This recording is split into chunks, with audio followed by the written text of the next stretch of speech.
नमस्कार दोस्तों, स्वागत है आप सभी का हमारे YouTube चैनल पर। आज हम जानेंगे भगवान श्री जगन्नाथ के अद्भुत रहस्यों के बारे में। क्या आप जानते हैं भगवान श्री कृष्ण ने जब अपना देह छोड़ा था, उनका अंतिम संस्कार किया गया। उनका सारा शरीर तो पंच तत्व में मिल गया, लेकिन उनका हृदय बिल्कुल सामान्य एक जिंदा आदमी की तरह धड़क रहा था और वो बिल्कुल सुरक्षित था।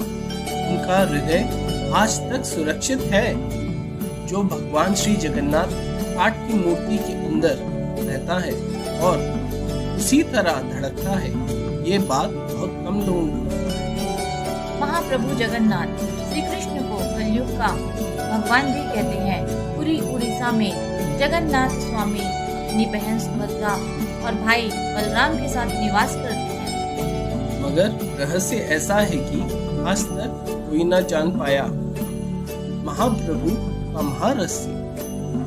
हर 12 साल में महाप्रभु की मूर्ति को बदला जाता है। उस समय पूरे शहर में ब्लैकआउट किया जाता है, यानी पूरे शहर की लाइट बंद हो जाती है। लाइट बंद होने के बाद मंदिर परिसर को सीआरपीएफ की सेना चारों तरफ से घेर लेती है। उस समय कोई भी मंदिर के अंदर नहीं जा सकता। मंदिर के अंदर घना अंधेरा रहता है।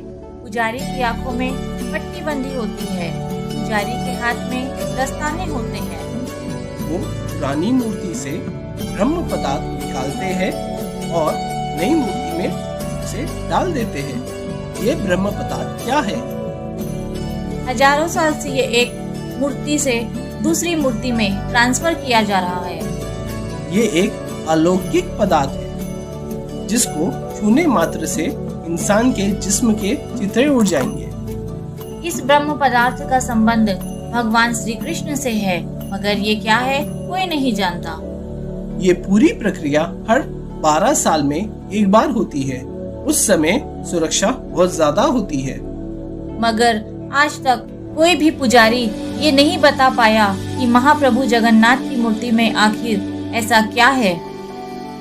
कुछ पुजारियों ने कहा है कि जब हमने उसे हाथ में लिया तो खरगोश जैसा उछल रहा था।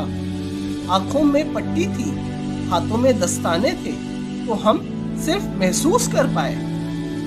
आइए आज हम जानते हैं भगवान जगन्नाथ से जुड़े कुछ और अनोखे तथ्यों के बारे में। आज भी हर साल जगन्नाथ यात्रा के उपलक्ष्य में सोने की झाड़ू से पुरी के राजा खुद झाड़ू लगाने आते हैं। भगवान जगन्नाथ मंदिर के सिंह द्वार से पहला कदम अंदर रखते ही समुद्र की लहरों की आवाज अंदर सुनाई नहीं देती।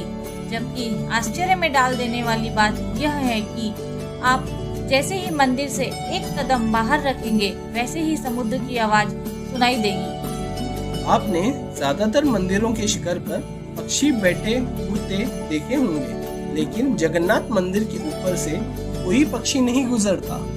दिन में किसी भी समय भगवान जगन्नाथ मंदिर के मुख्य शिखर की परछाई नहीं बनती। भगवान जगन्नाथ मंदिर के 45 मंजिल शिखर पर स्थित झंडे को रोज बदला जाता है। ऐसा मान्यता है कि अगर एक भी दिन झंडा ना बदला गया तो मंदिर 18 साल के लिए बंद हो जाएगा। झंडा हमेशा हवा की उल्टी दिशा में लहराता है। इसी तरह भगवान जगन्नाथ मंदिर के शिखर पर एक सुदर्शन चक्र भी है, जो हर दिशा से देखने पर आपके मुंह यानी आपकी तरफ दिखाई देता है। भगवान जगन्नाथ मंदिर की रसोई में प्रसाद पकने के लिए मिट्टी के 7 बर्तन एक दूसरे के ऊपर रखे जाते हैं, जिसे लकड़ी की आग से ही पकाया जाता है। इस दौरान सबसे ऊपर रखे बर्तन का पकवान पहले पक जाता है। भगवान जगन्नाथ मंदिर में हर दिन बनने वाला प्रसाद भक्तों के लिए कभी कम नहीं पड़ता, लेकिन हैरान करने वाली बात यह है कि जैसे ही मंदिर के पट बंद होते हैं, वैसे ही प्रसाद भी खत्म हो जाता है। ये है महाप्रभु का महारहस्य। ये सबसे बड़े आश्चर्य की बात है। वो कहते हैं ना, नाथों के नाथ जगन्नाथ। जय श्री जगन्नाथ।